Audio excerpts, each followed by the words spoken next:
السلام علیکم ګرانو مینهوالو، زه یم ګلزمان افریدي. نن به مو یو نوی ډش تیاروو د مومین افریدي په فرمایش باندې چې دا زما خیبر چینل اډمین دی.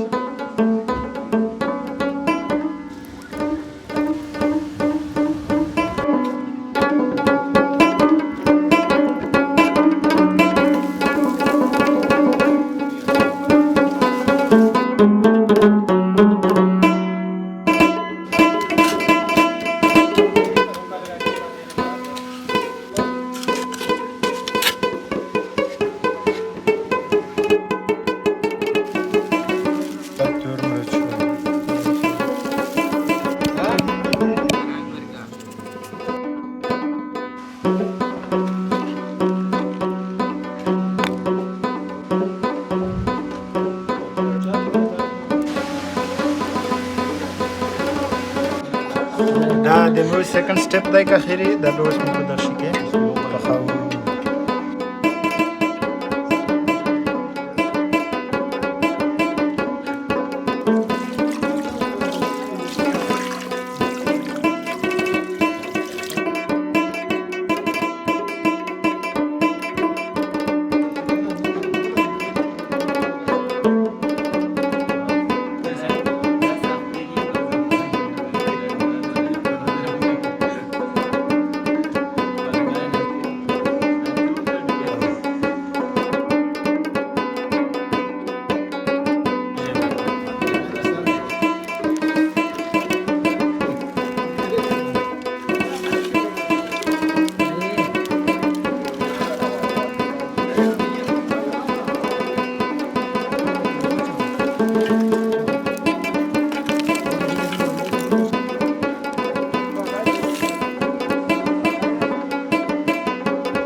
که خیري د مو ډش چې په کوم باندې شروع کړې وه دا تیار شه.